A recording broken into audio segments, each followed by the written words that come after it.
But the memories came roaring back. All of them. He was a murderer. He caused more pain and suffering than I can even remember. I saw it all. He took joy in it.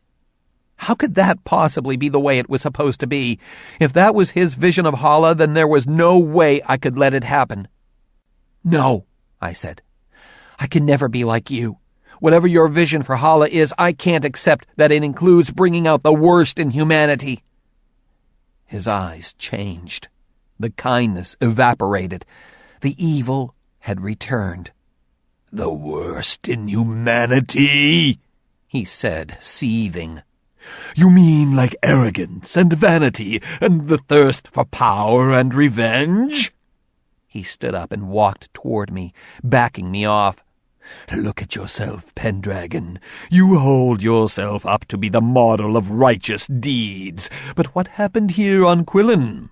You believed you couldn't be beaten. That's how I was able to lure you into the games. Your pride was your undoing. I killed a traveler to see how you would respond. What did you do? You vowed revenge. You cling to the precious words of your uncle, who told you the territories cannot be mixed, yet you intercede time and time again with the natural order of a territory.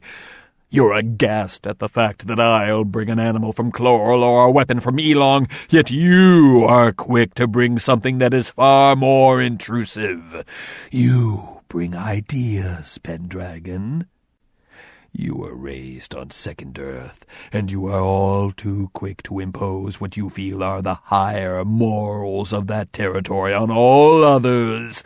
How is that any different than what I have done? Your arrogance astounds me. You stood facing thousands of adoring people who saw you as a savior, and you reveled in it, didn't you? You loved the feeling of power. Don't lie to yourself, Pendragon. You aren't driven by nobility alone. You are as flawed as anyone. That is the truth, whether you choose to believe it or not. You're twisting it, I said. Am I? He shot back. Let me ask you again, Red. Do you like killing? What? No! You think you are unable to kill? But let me remind you how much blood is on your hands. People died when the tack mine exploded on Denderon. How many died when the Hindenburg crashed? But that is nothing compared to our battle, Pendragon. If you didn't exist, I wouldn't exist. Everything I've done is because of you. How many more will die before you give up this foolish quest? No, I said. No way. You can't blame me for what you've done. We're both responsible, Pendragon, he said. When the convergence comes, you will play as big a role as I. The what? I asked. What is the convergence? It's our future, Pendragon, he said. The future of Hala. He spun away from me and picked up the remote control. Do you need more convincing? Let me show you what your arrogance has brought to Quillen. This territory was on the verge of a revolution.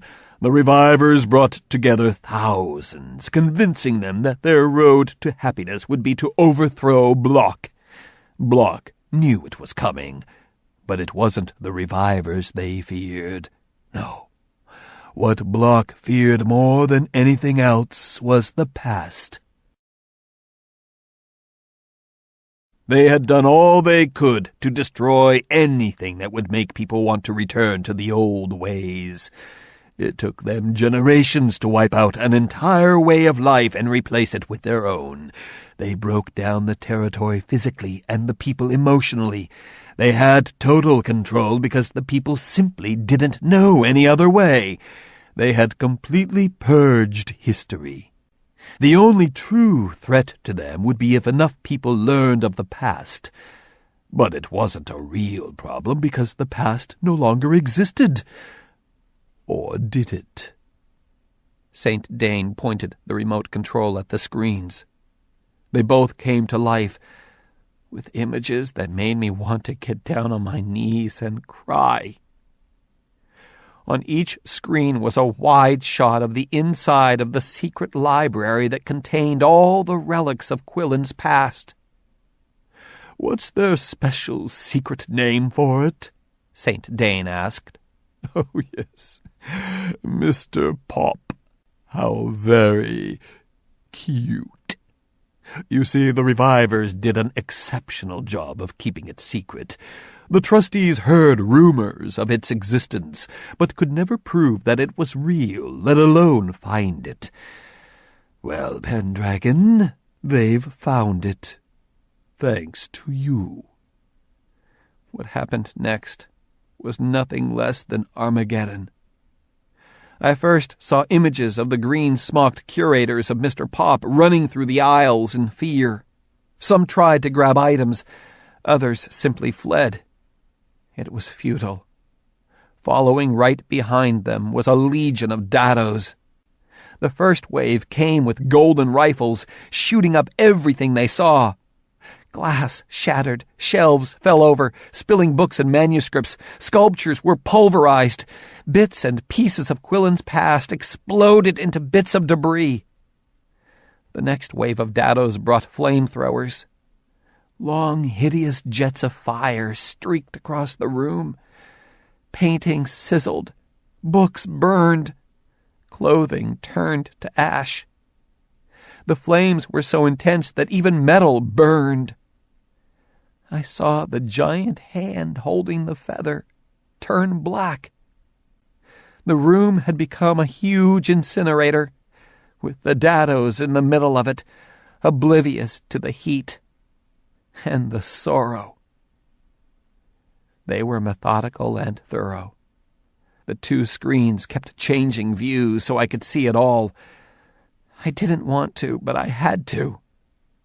Once the room was completely engulfed in flames, the dados retreated and were replaced with a handful of other dados who carried items that looked like small barrels. They moved quickly through the inferno and placed them in various sections throughout the immense space. They quickly retreated. I feared what would happen next. The barrels exploded.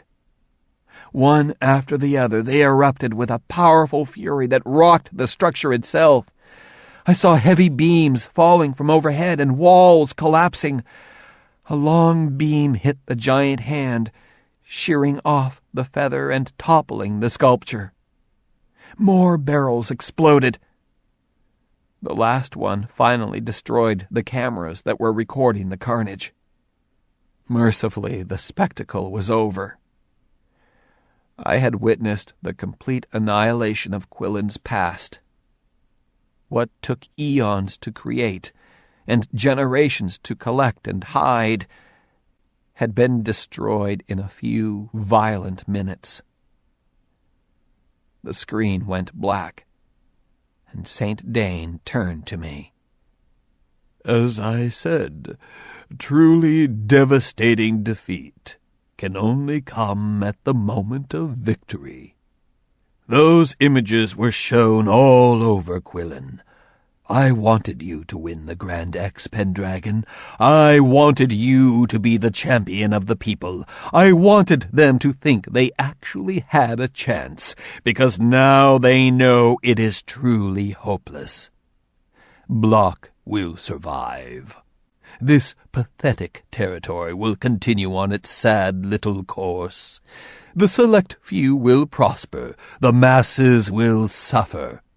This was the turning point on Quillen, Pendragon, the destruction of their history, and it's all thanks to you."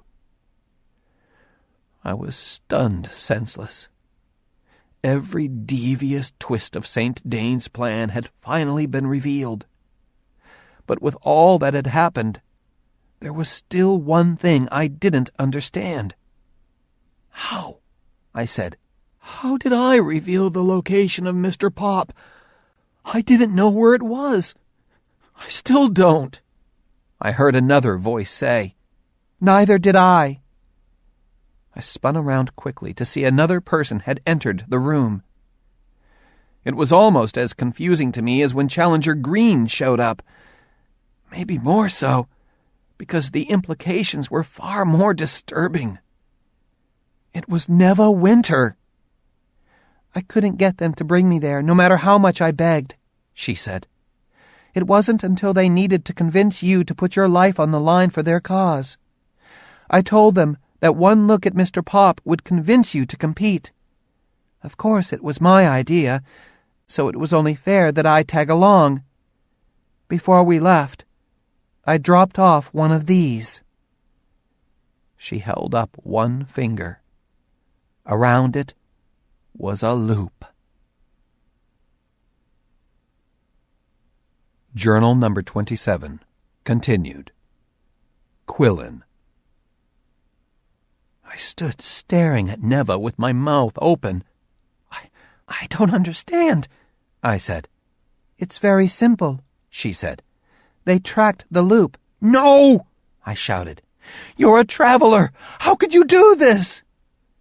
Neva walked into the room and stood next to St. Dane. My mind wasn't accepting what I was seeing. It was impossible. I'm sorry I had to deceive you, Pendragon, she said. I'm not your enemy, but we needed you to compete and to help us find Mr. Pop. My mind flashed back to the time I spent with her. Was it all a lie?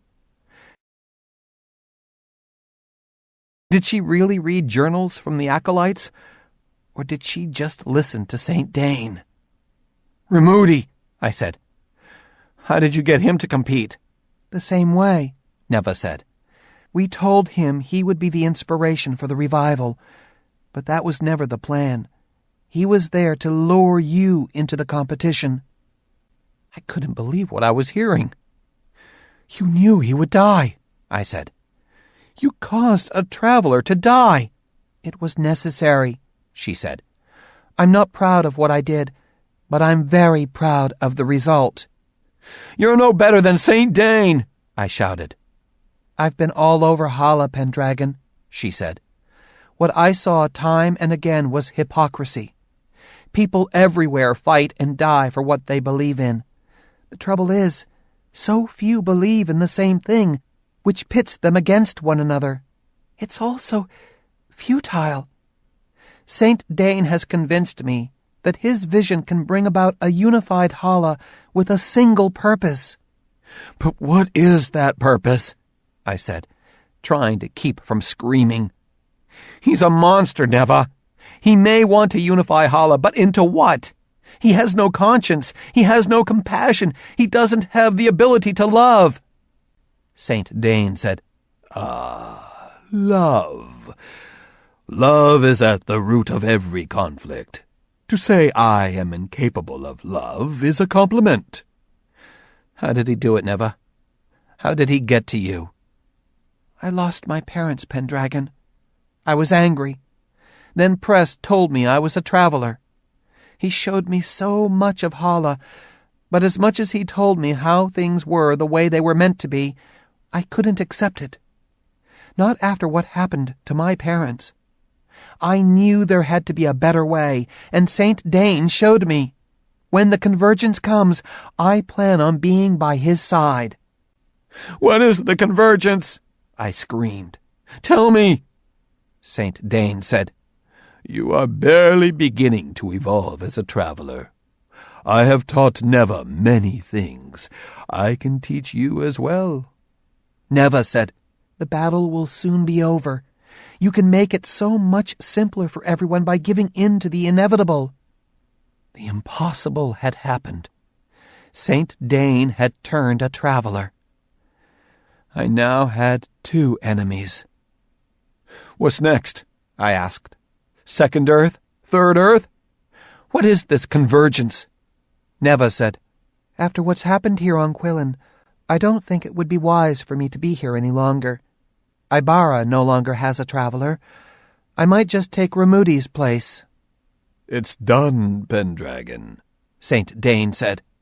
Save yourself and the lives of thousands. Do the right thing and take the advice you gave me on the Tato platform. Give up.